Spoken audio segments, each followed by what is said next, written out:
Breaking news, Saudi media just gave Trump a new title, the true president of the world. When Trump arrived in Riyadh, it wasn't just diplomacy. It looked like a coronation.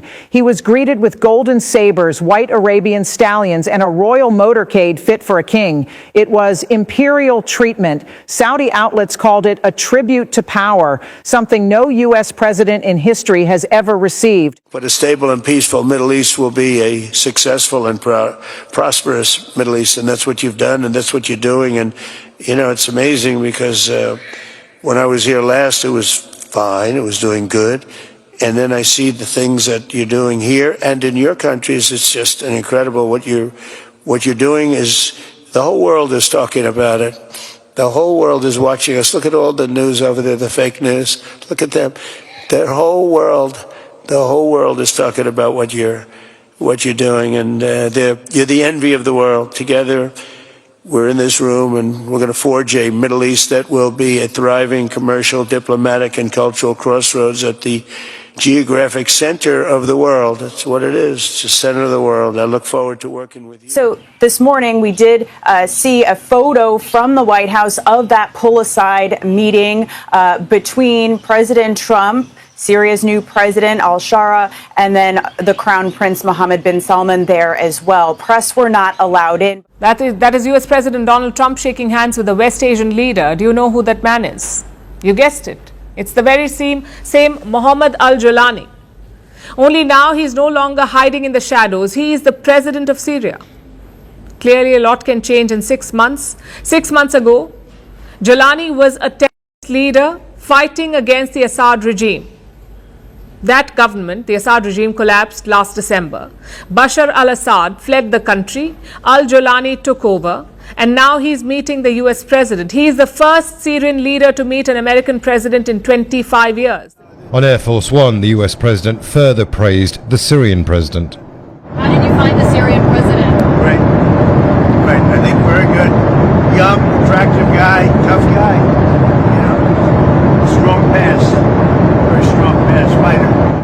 And also to sign the Abraham Accords with Israel. Of course, a big push during the first Trump administration with respect to Arab nations to try to normalize ties with Israel. Earlier today, Mr. Trump sat down with Saudi Crown Prince Mohammed bin Salman, and they signed multiple deals, including one that the White House described as the largest defense sales agreement in history. Well, now this is just the first leg of the president's 4-day trip. He's expected to touch down in Qatar before visiting the United Arab Emirates. Joined now by Faisal Abbas, the editor of Arab News, who was at a VIP-packed lunch with Donald Trump, and you were there when he made that speech as well. You've been there for most of the day. Just give us a sense of what it was like in the room, the sort of energy we talked about. Sort of it really was highly charged energy in there. Absolutely. Well, first of all, thank you for having me, Yalda. In terms of energy, I can only describe it as a rock star reception, and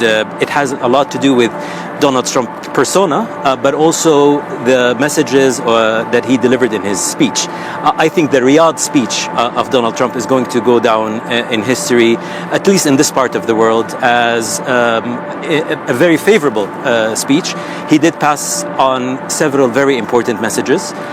First of all, he appeared as a true statesman and a man of peace. I know that's not what perhaps many people might associate him with. And chaos, mayhem throughout the rest of the world, as he said, instead focusing on an effort to help unite all countries throughout this region. After an historic day, Syrian President Ahmed al-Shara addresses the nation. Today, serious work has begun, and with it the rebuilding of modern Syria. So Syria is together towards progress, prosperity, science and action.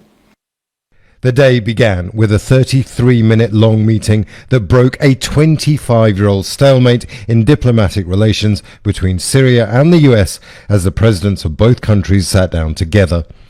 The meeting was brokered by Saudi Crown Prince Mohammed bin Salman. Also in attendance via phone was Turkish President Recep Tayyip Erdogan. Now, according to the White House, Donald Trump urged Shara to normalize situations with Israel. By that he means sign the Abraham Accords. There's no playbook for this. Mohammed al-Julani was once a top commander of Al-Qaeda. He's now running a country, and guess who just decided to legitimize him? Donald Trump. He's calling him a good and attractive guy. The question is why? According to Trump, it's all about one man, Saudi Crown Prince Mohammed bin Salman. I will be ordering the cessation of sanctions against Syria in order to give them a chance at greatness.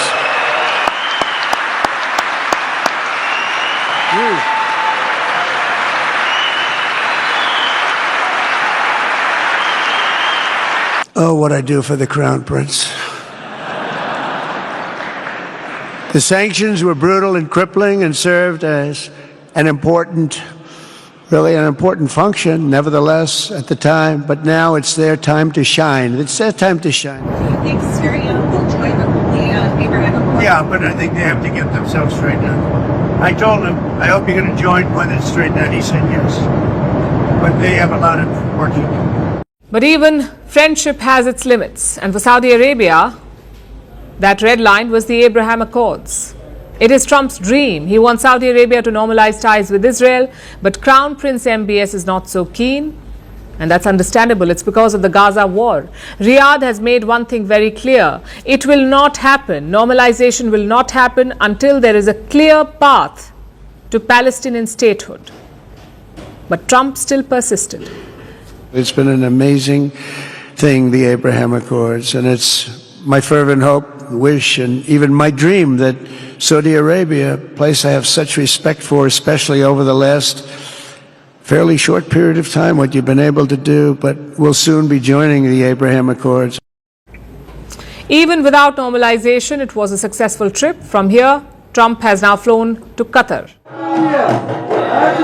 But the foundation of the U.S.-Qatar relationship for years has been more than just business. It's also rooted in the key diplomatic role the state plays for the United States.